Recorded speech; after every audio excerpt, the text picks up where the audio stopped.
I was years old, and the year was 1993. So we're talking, over 30 years ago, where I had my NDE. I had a condition called pertussis.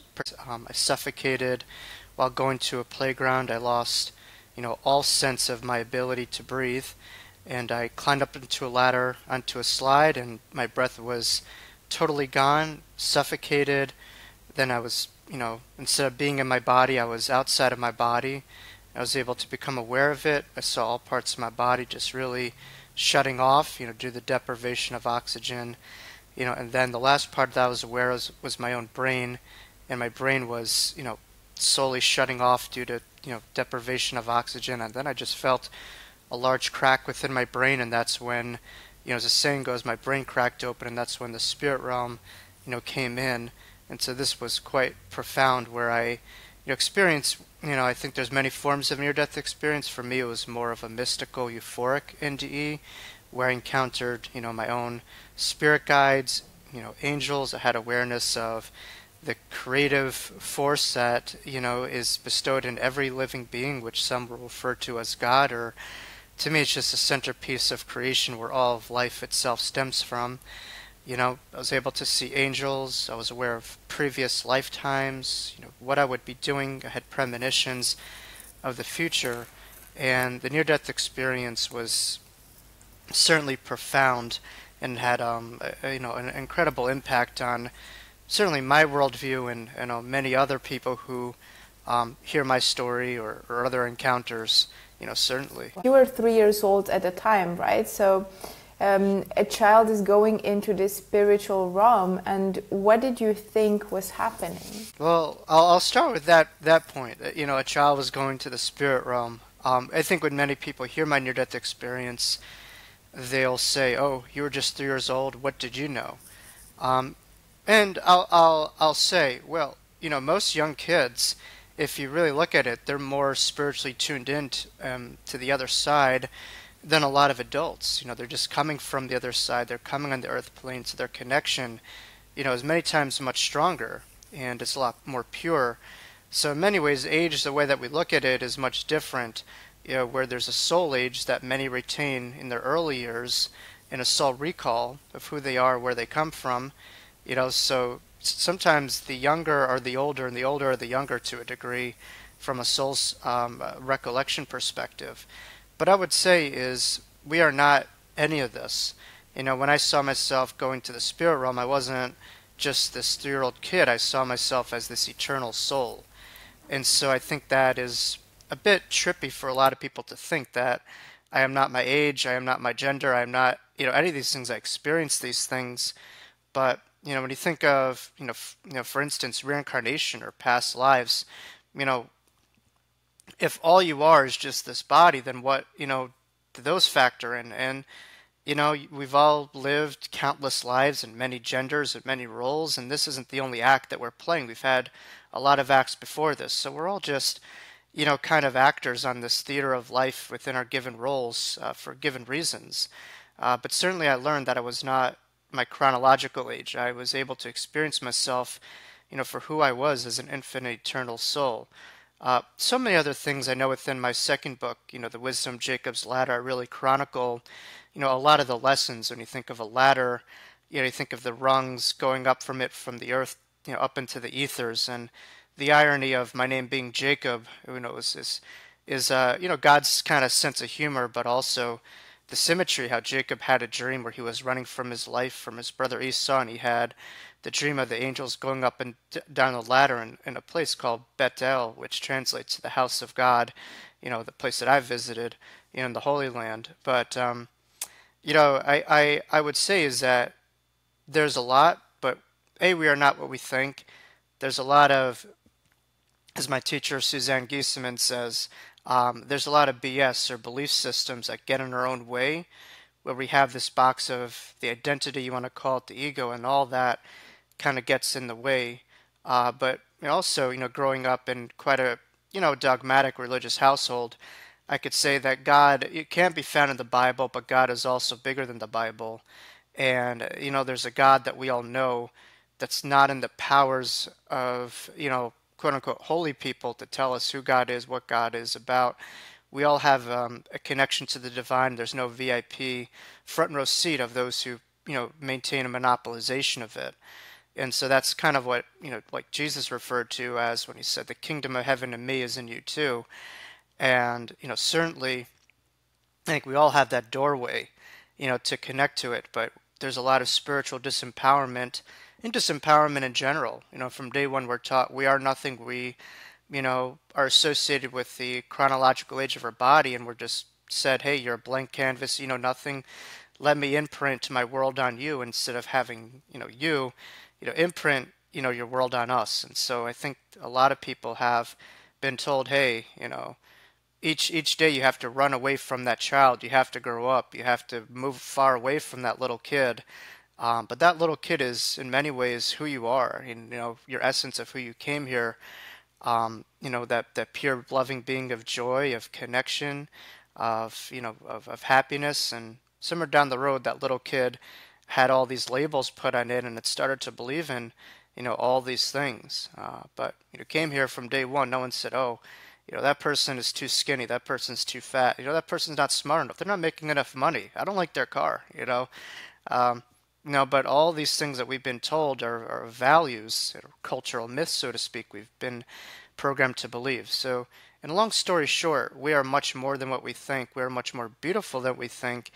And there is a higher intelligence governing our life, connected to us, around us at all times in this journey, that we sometimes forget, that we just think that this is all that there is. And that is the greatest ruse that anyone could go around their life with. And so, certainly throughout the course of the dialogue, I hope we could get to more information about the NDE in ways that people could really translate it into their everyday life. You just touched upon a topic that's really near and dear to my heart, which is that we're being programmed to think we're not enough, we need to drive that car, we need to have this much money, we need to look a certain way.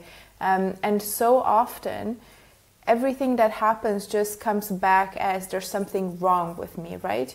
Most of us just feel at one point or another there's something wrong with how I look, there's something wrong with my abilities, there's something wrong with this and that. But if we think of each other as creations of God, you would agree with me that the creation of God would have to be perfect, right? Yet we do not look at each other, at ourselves, saying that we're perfect. How do you deal with this way of thinking, and how have you moved away from that programming? Well, it's hard to say, Sabrina, what comes first, the chicken or the egg? Do our own viewpoints that we have in our life project and carry itself towards the nature of God, or do our own viewpoints of God influence how we view this world? And I think they're both, intertwined. So for instance, most of us, many of us, are conditioned and programmed, to a God that, is all loving, all powerful, and yet, is incredibly chauvinistic and judgmental and, vengeful and jealous. And so there's quite a contradiction with the all-encompassing divine being that we're taught, and some of the fear-based, that's within a lot of structural belief systems. And so, that depiction, in a way, projects how we view ourselves, where there's this conditional orientation towards acceptance, where in order to be something, we must need to do something. In order to be great, we must do great. And what I found is, the dichotomy of religion and spirituality is, spirituality, is really the understanding that you at your core are perfect just as you are. You just have to connect to that being, where religion, is more of a toil base, and it's more of a ritual. There's not ritual, but everything is very kind of measured, and there's many steps, and you have to, it's procedural. Spirituality is really about letting go and tuning into what's inside of you, where religion is really disempowering what's that voice inside of you to tune into someone else's. And so there's a big discrepancy. But to answer your question, I think the viewpoint of reality and of God is pivotal in how we view our world. Albert Einstein, arguably the smartest, the most brilliant man of the modern day history, would say the most important question that governs your life is the universe with you, against you, or an ambivalent, place? And if we're able to find ways to reframe, maybe an unfriendly universe, which could be certainly understood on the surface levels for many people's journey to a place that really has our back, I think, wow, there could be a lot more trust, a lot more belief, and a lot more faith and feeling of love during our journey, despite maybe the absence of it, on the orientation. And so, but yes, the association of beliefs and behaviors are pivotal in any walk of life. But the biggest belief that one could have, I think, is, how they view the nature of reality and it's what is presented. And I think many people turn towards, concepts like NDEs or spirituality because religion simply has not been able to really satisfy a lot of their practical, circumstances, and they're looking for more solutions to their problems, so to speak. You mentioned you were able to see previous lifetimes as well as have premonitions. Could you tell me a bit more about that? Yeah, I mean, I know in my first book, Life After Breath, I, certainly got in a lot more detail, get in a lot more detail about my past lives. But what I would say is, basically, I just saw myself spanning the globe and going over, all parts of Earth, and I saw myself having all these different lifetimes and civilizations. And the most recent one that really sticks out was something that was evidentially read to me, on a couple of occasions before me ever getting public, where I didn't even say a word, and people picked up on this lifetime in which I, constantly saw. But to kind of save the details, and I think this is something that could certainly speak to, a lot of people, these days, and certainly working in the mental health field. To preface, it's certainly, subject to sensitivity, to many, but significant to talk about, and I'll get into that a little bit why. This was a life in which my, back was against the wall. I didn't see any hope. I just remember being in a building, being in a room, and people were around me, and I just decided, to, complete suicide. I had a death by suicide, and we'll get into my word choice in a little bit, why I don't say commit versus complete. But, my back was against the wall. I was, some teacher, and I had this kind of hubris, so to speak, and everything just kind of came down, and there was nothing to hold on to. I didn't see anything. But after, I just remembered what's called the life in between lives, which I saw in my NDE, and I just saw that there was pure love, pure acceptance. There was no dogmatic judgment at all, and I obviously am here to tell the tale, so, there wasn't anything to it. But again, I had to work through a lot of that karma within this lifetime, and I certainly think that my near-death experience was an educational point of my soul. As you saw in my NDE, I was completely suffocated of oxygen, wasn't able to breathe, and it was, allegorical for how I felt in my, last lifetime. And, this time I decided to make a different decision, and I had different information at hand that just showed me the power of surrendering to a higher power. And that literally saved my life in that instance. Once I was able to just surrender to that, I just saw that there was a human breath, but then there was a breath of eternity, which we're all created from. And I surrendered to this beautiful creation point of our own existence, which goes beyond, our own finite suffering. And, that allowed me to transcend and to remember, the impermanence of all things, including pain, and how there's a greater reality of love, and really all is well, was well, and will be well, and there certainly is no time. And so it just reminded me how many ways there's a great illusion that we have, but two things could be true at the same time, that it could be very real and visceral here, but having the ability to really go up, the apartment complex and see things from a broader perspective, was able to understand it, at its pure form, which is that it's, it's time bound. It's not permanent. It's just a temporary circumstance. And so that, I certainly think related itself to my NDE, that I had. And certainly there's a lot of lessons that I have and influence a lot of the work that I do today. So that, was certainly something that sticks with me. And subsequently, even after my near-death experience, I kept on having, a lot of these visions of my past life, this particular lifetime that would come to me. And at times it was hard, to kind of see and experience, to relive, that trauma, but it also just reminded me how we're so much more than this individual story and so much more than, our own, how we see ourselves, and just reminded me that the reality that we are a part of versus just this kind of like weekend trip that we're taking here, in this earth school, so to speak. I can only imagine knowing that what happened in a previous lifetime is very difficult to process right now, and it's very difficult to process for you. So would you mind speaking about how you integrated that experience? Yeah, I mean, I think we're all here on this earth school for our own different lessons, and, the word school carries a trauma in itself for many, because for most of us, school, we'll be honest, was not a learning ground. It was a pressure cooker of regurgitation and deadlines and assignments, and it wasn't, environment to really learn, too much. It was very adrenaline based and very, traumatic, anxiety inducing for a lot of people, and just a lot of information that you'll probably never ever need to apply in a million years, outside of maybe a couple subjects. So I could go, down that rabbit hole too. But, I think this life, we could, view it in many different ways. You could see it as a blessing or a burden, and to me, each moment, each existence that we have, is another opportunity to just be a greater expression of who we are, to remember who we are, and to really evolve, throughout different lifetimes.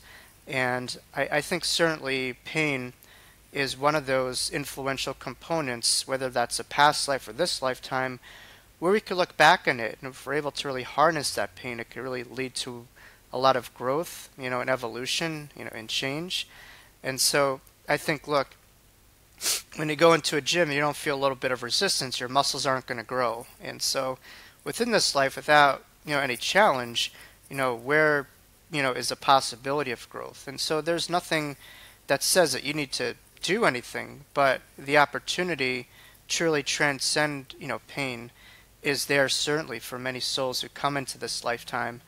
And it certainly makes it a much more beautiful experience. We're able to just see that, what's coming, right into me is what I walked out, what I walked into, but what I could come out of it is in my control, and that could allow people to really transform from, feeling, victim placed to finding ways to transcend their experience and being opportunity based within this lifetime. And that invigorates a lot of people to just find ways to skillfully navigate, this road. But certainly, seeing past lives and going through what I went through was traumatic. I mean, it wasn't like I was walking around with a word that said, oh, this is past life or whatever. It was just kind of more of a nuisance than anything else, where I just wanted to live this life, but that disc was kind of skipped to other tracks on the album, and I just wanted this album. But it gave me a sense of purpose to really be doing the work that I'm doing today, which is to allow people to really understand who they are, understand some of those prior chapters, so that they could really expedite, in a way, this lifetime, and they could really know who they are on a deeper level, and really becoming some of the detectives of, who they are, why they're here, and some things that they're here to really learn from. As I always say, messages are repeated until some of those lessons are embraced. And I think for us, we all have our own challenges. No one's immunized from those, but it's really learning through those challenges and understanding what they are, and not taking them at surface level, knowing that they come from a deeper place, that there's an order to all things despite some of the chaos that may present itself on the surface. Absolutely. And you mentioned past life, you were just talking about it, so I had it also on my list to get deeper into, because I know that you do past life regressions with your clients. Tell me more about what we can get out of past life regressions. And I also want to know, could we get things or know things that we're probably not prepared to deal with or not equipped enough to deal with? Mm-hmm. Yeah, no, it's certainly a fair question. Well, I mean, obviously having the near-death experience and having past life memories influenced me to really understand the power of the subconscious mind, which is really understanding we have our conscious mind, the thoughts that we're aware of, at this moment, but then we have a higher subconscious mind, which is kind of like the database of, ourselves, and that database stretches itself beyond just our conscious memories in this lifetime. And, the key is we don't want to live a life that's very, unconscious. We want to live a conscious, aware life, of all things. And so, having the interview just reminded me that there's so much more that we're not privy to, or we're not aware of, on this journey. And we could open that up through really tapping into the subconscious mind, and that gives us a greater sense of orientation and empowerment to who we are, and, getting over that box of our own reality and our own sense of identity. But also for many, evidentially it gives them an understanding that we don't die. When you think about it, when you're able to remember past lives, and, many times, I take my clients to their own time where they, transcended the body and, crossed over, they just have a knowing that knows that they just don't die from having other lives. And so that is, another gift. There's certainly subjective, basis to the regressions, but I think uniformly, I think a lot of clients are able to tap into their own eternity and their own connection to a higher, source within, this journey through the process of letting go. Now, your question of should you be fearful, or how do you know that there should be things that you shouldn't see, it is a great power of hypnotherapy. I think we've been hypnotized by hypnosis, by our own media, which has given us a lot of pathological misrepresentations of hypnosis, which is that it's mind controlling. And throughout my own professional practice, I found hypnosis to be quite the opposite, where it's actually really mind liberating, and you could really stop being controlled by a lot of phobias, carried in this lifetime or other lifetimes, or traumas that are governing your life. So, certainly is mind liberating. And when I do work with my own clients, if there's something that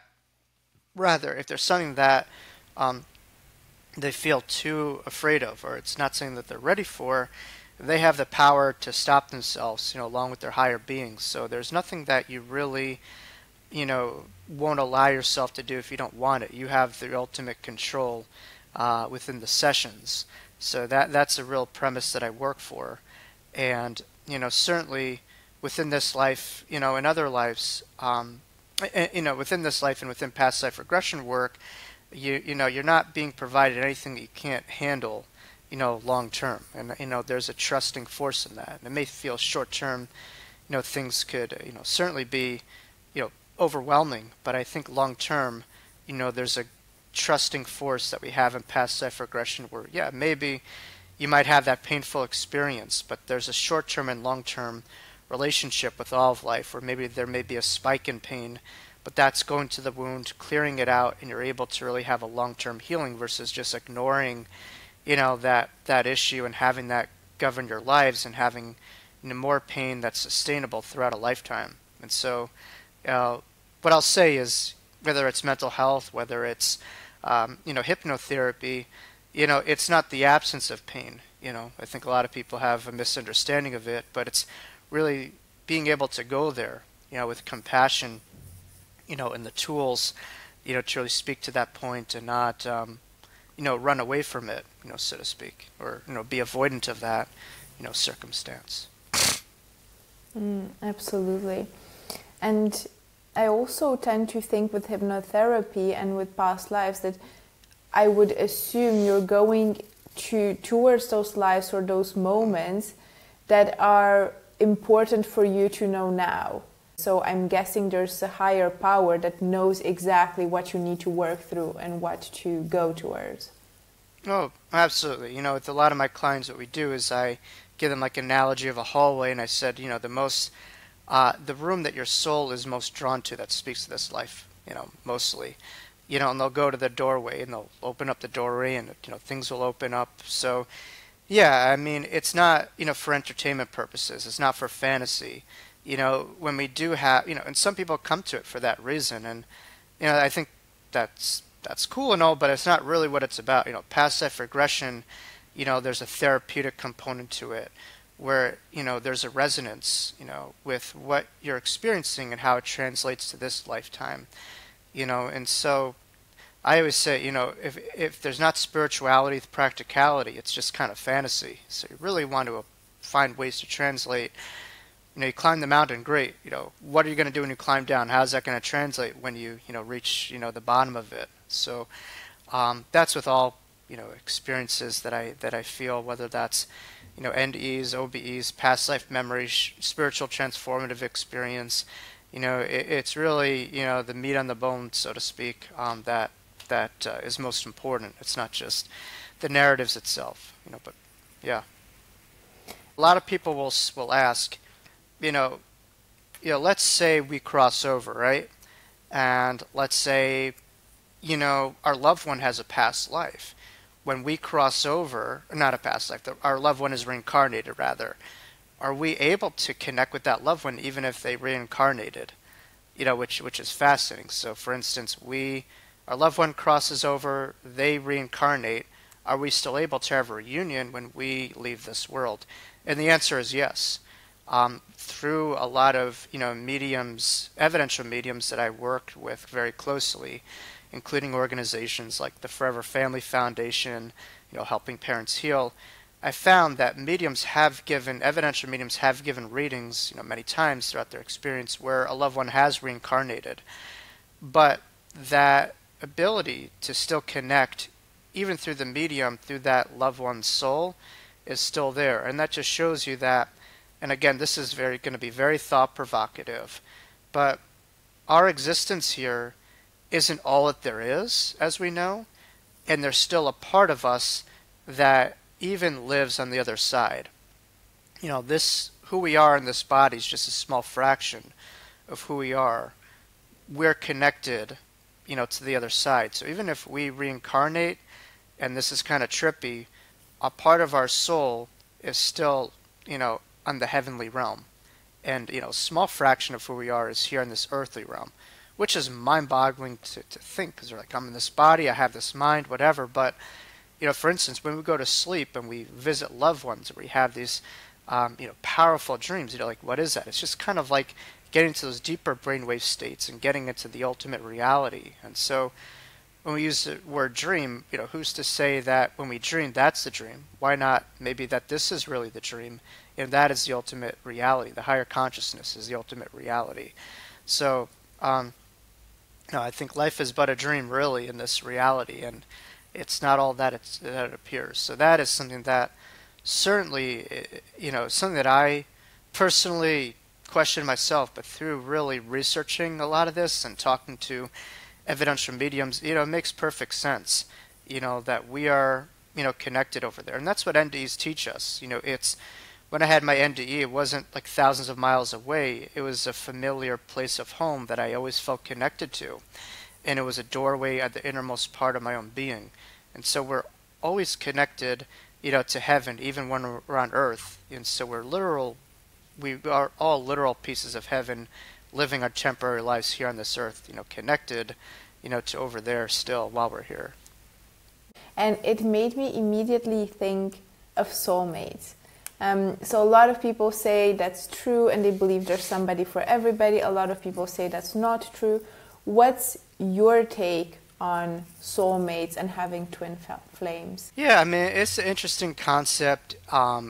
It's not necessarily my repertoire, so to speak. I'm not like the love guru. But what I would say is there's a lot of past life resonance, with people.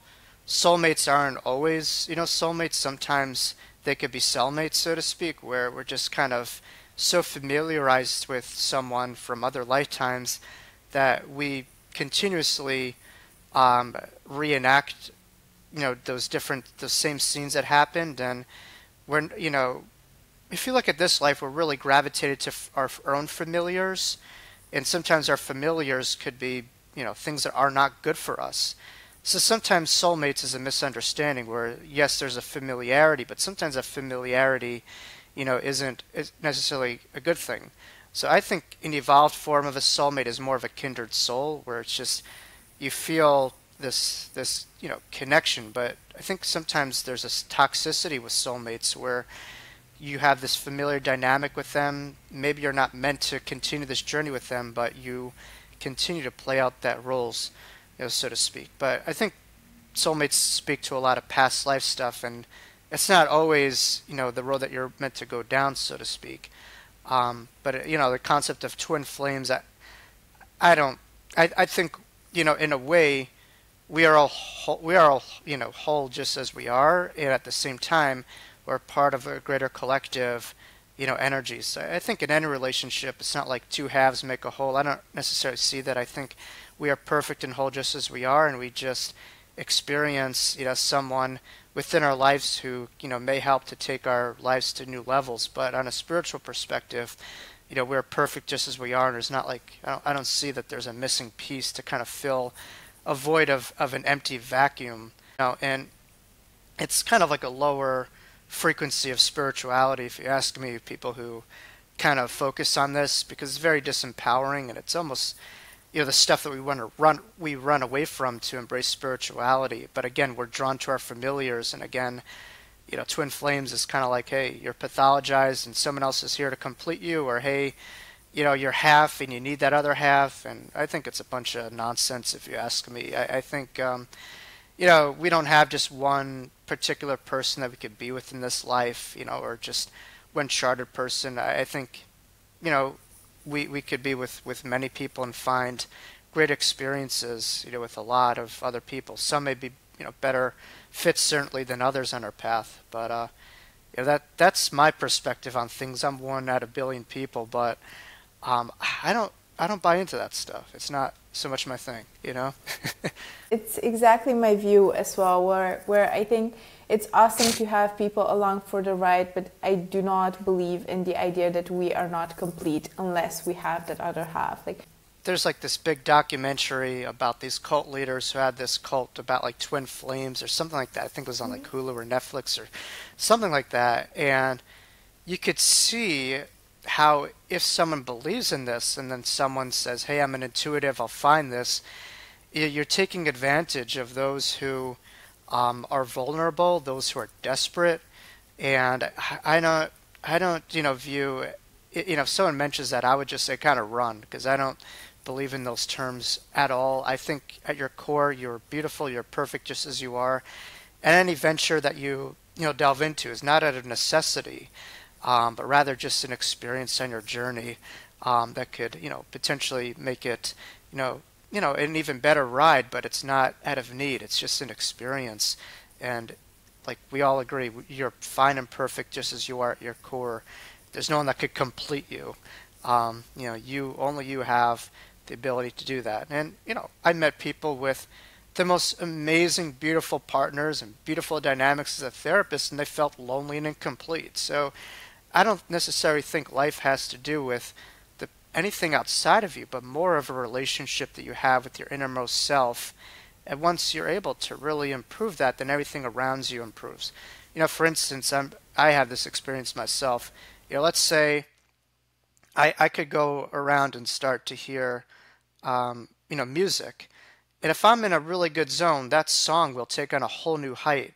Or if I'm in a good zone, that food will taste much better. And so the same thing with any of, all of life externally. It doesn't begin externally, it starts internally. The better you are, the more aligned you are, the more magnified everything around you is. And also the more empowered you are to not tolerate anything that is not in your greatest and highest good as well too. So I think people need to start looking within, and finding that they are their ultimate soulmates, at the end of the day. They are, and the more connectivity that you have, the more of a soulful life that you have. It's not a person outside of yourself that is going to wave the wand and make magic happen. Exactly. Yeah, and it's not always, but look at these perfect Hollywood celebrity couples who are, probably 30% plastic, but whatever, and they have all their stuff, but they have everything, every box checked off, and, most of them last maybe a couple months to a year, whatever, and you ask yourself why, and it's just, it's not, about the perfect, ideal person, you're that perfect ideal person, and you could have that perfect, so to speak, partner and feel absolutely miserable, because it's really about the connection within yourself, not as much the person outside of you. Exactly. Now, coming back to trauma, can we resolve trauma through past life regression? And does it get resolved just by seeing what has happened and what has caused that trauma that we're carrying over? Or do we still need to do work after we've uncovered the cause? And what is that work? Yeah, I mean, if it would be that easy, if you were just to see, it, it would be that simple. But many times just seeing it or feeling it is the reason for the trauma itself, And so there's, working as a trauma-informed therapist, I view trauma as this, as I said before, this gashing wound that we have, whether that's in this lifetime or other lifetimes. And it's really by tending to that wound with compassion, with awareness, and the ability to not be defined by that trauma, but to learn how to define it. So as a therapist, sometimes clients could see it and understand the core, issue of it, but there's a lot of post-hypnotic, suggestions that we do with clients so that when those feelings arise, we could really find ways to speak to those feelings and find ways to really ground ourselves in the moment. But really, it's retraining the brain when it views something, so to speak, of the past that thinks it's in the now. And so we have something traumatic, maybe what's with the person. We look at all of life through those lenses, and that person that we see who's not that, let's say perpetrator now becomes it. Life becomes the playground of our traumatic experience, and all that we encounter is viewed from that moment.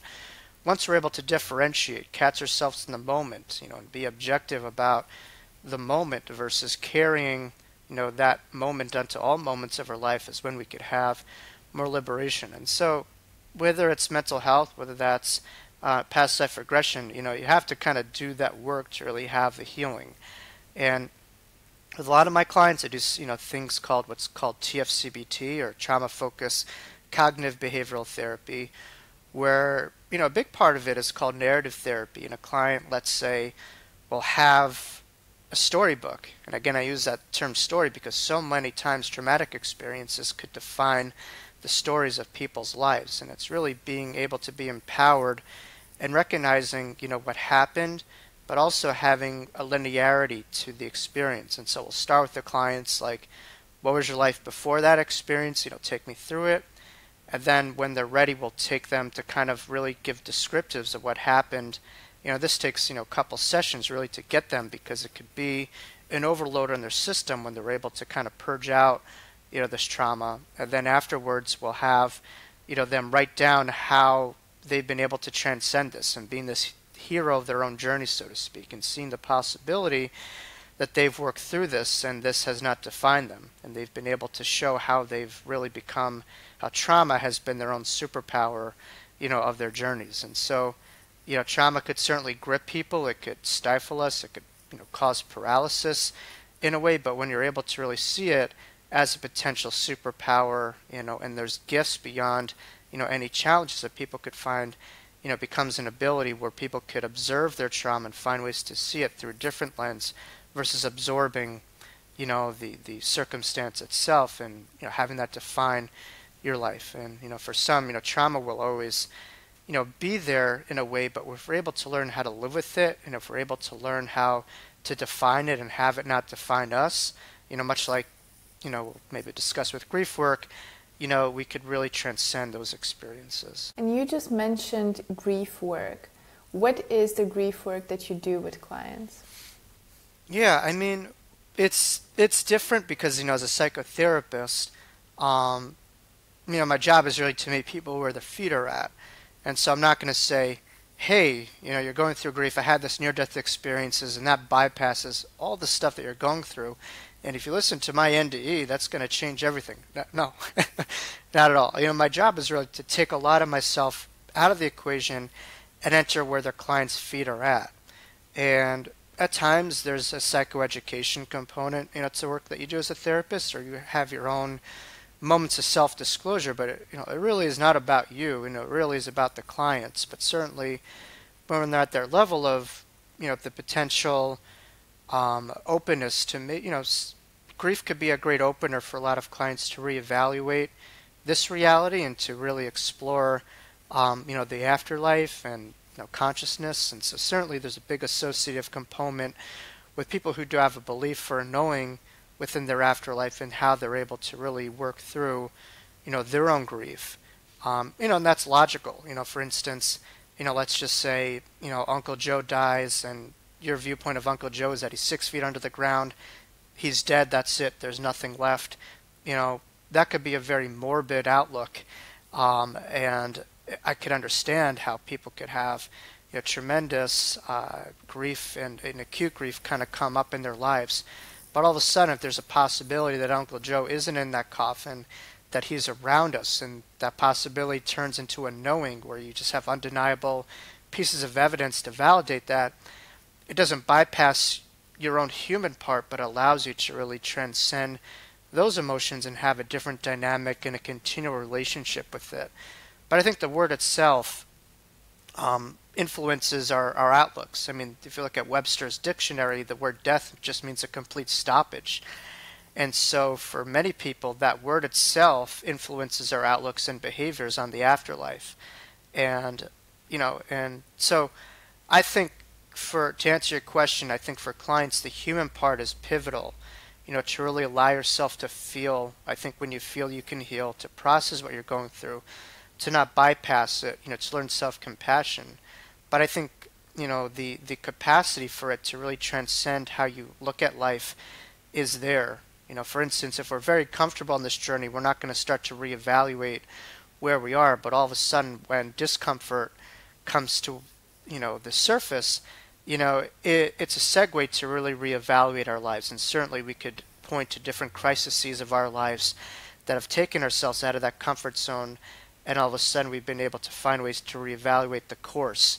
And grief is no different, for many people. And there's certainly a lot of, gifts that could come, with loss, and gain that could come with loss. But I think people have to really, first and foremost, honor their feelings and not try to bypass it through, the spiritual connections. So I think the human part is incredibly significant, just as the spiritual part is, at a later point in their, grief journey.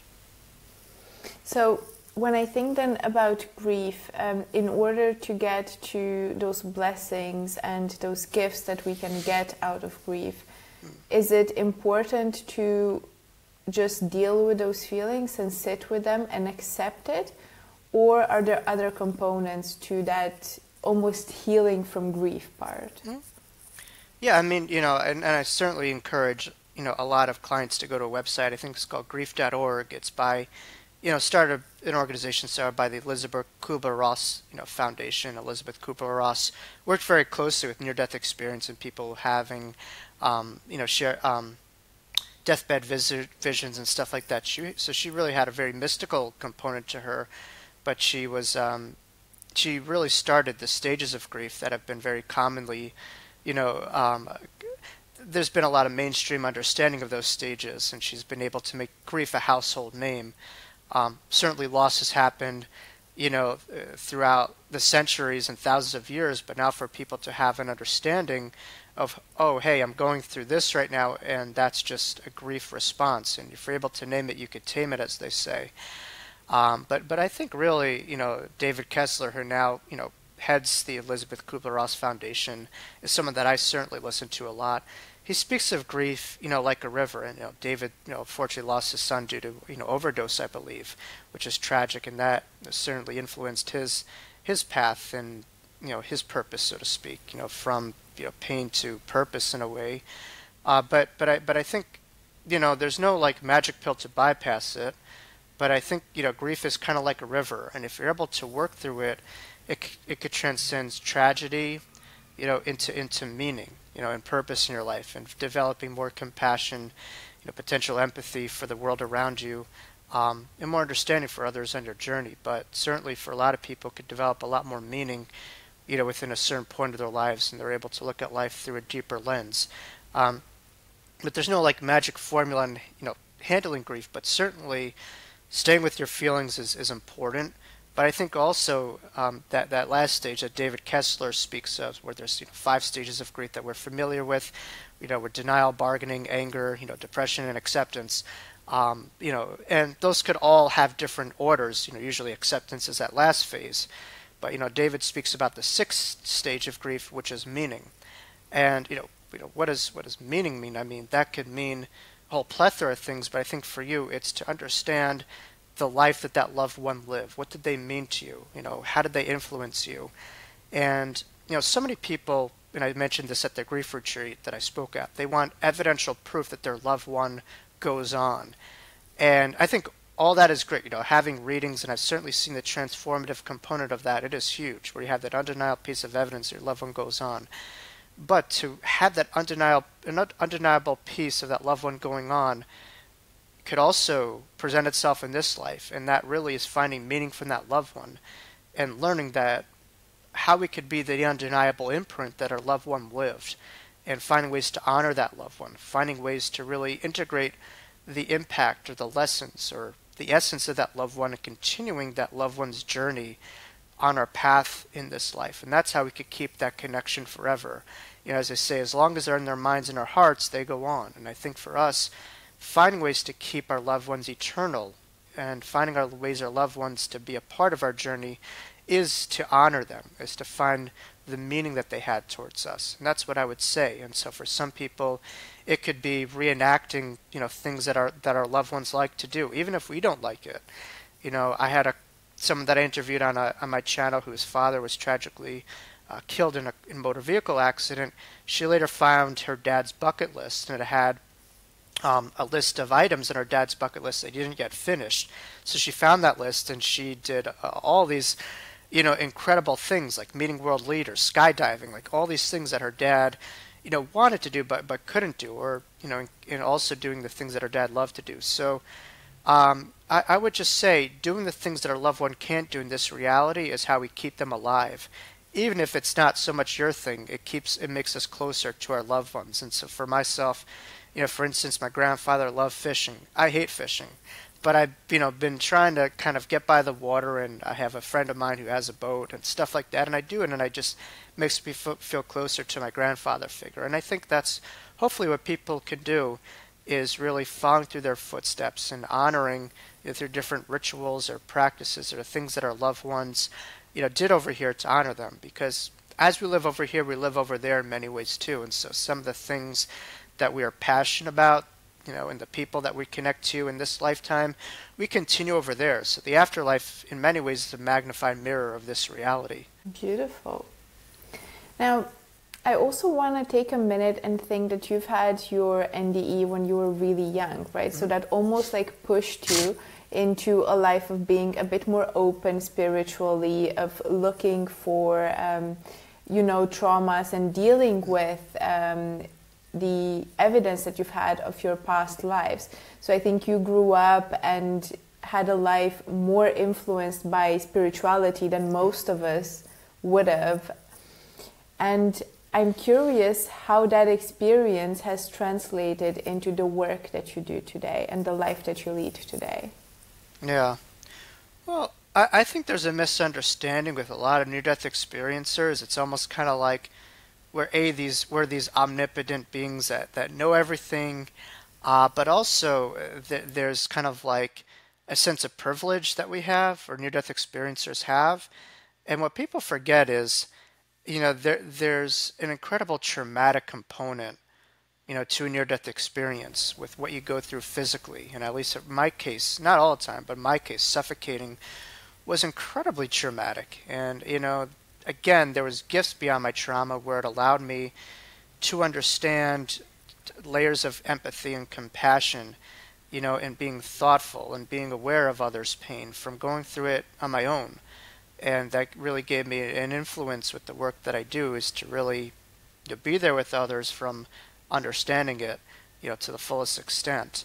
But it also led to a lot of complexity, where I was just a young kid and this whole world was kind of looking at it through this kind of prism, and that prism was bursted once I had my near-death experience. And so I always felt quite alone and in a sense, but also it was just a very complex trajectory where, I had to have radical acceptance that I knew that I wasn't the 3-year-old kid when I came back from it, but I had to accept that phase.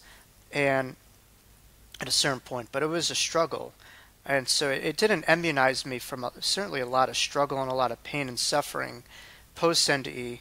I think the highs were as high as they get. I mean, you can't get higher than how I felt in many of my moments in my life, but the lows and those kind of feelings were difficult. But those lows made me who I am today because they allowed me to understand and to be with the ones who suffer the most from being there.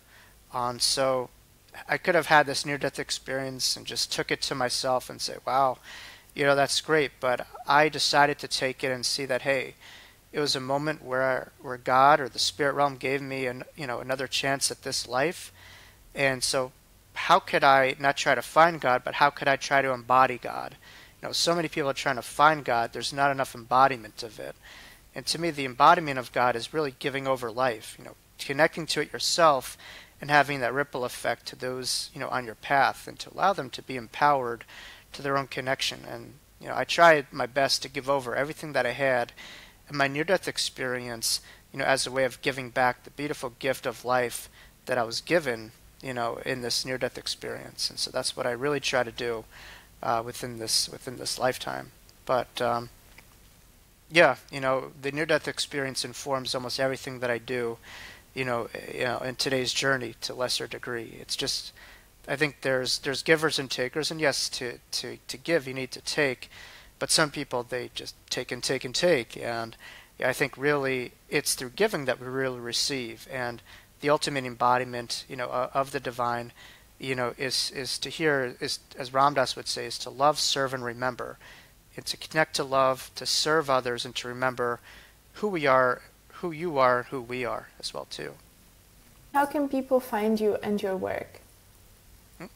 Yeah, they could find me, on my website. It's jacoblcooper.com, jacoblcooper.com.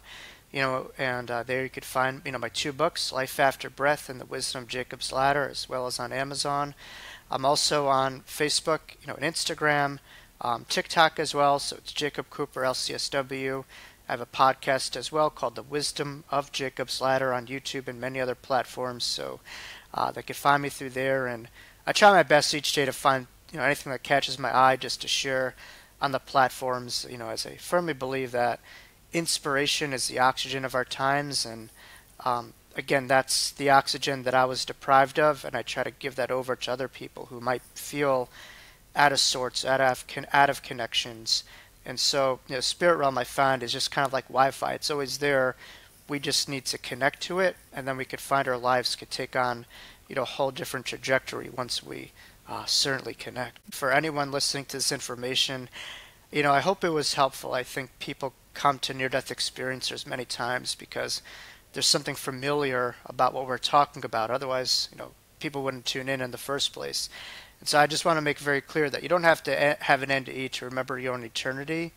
And it's my hope that, listening to myself and many others, that this reminds you of who you are, what you're connected to, but more importantly, the illusion that you are alone, that you are just doing this path on your own, and there's many forces around you. And, surrender, in my case, saved my life. It didn't take away my life, and it didn't take away my power. It allowed me to tune into it. So if you're really going through a tough time, allowing yourself to utilize, obviously, the support from the ground up, their mental health support systems around you, but also, finding ways to really connect to that point of surrendering, to the greater power in you. And you can do that through different, meditation practices. But all, my hope is that pain on the surface reminds you that there's a greater force, inside of you that could work through even the utmost pain, in my case, death. And, I think our own power transcends death, as, hopefully myself and other near-death experiencers are the living embodiment of that understanding. So I thank you for your work, Sabrina, for having me on, and hope some of our, information will, touch some minds, some hearts who tune into our conversation.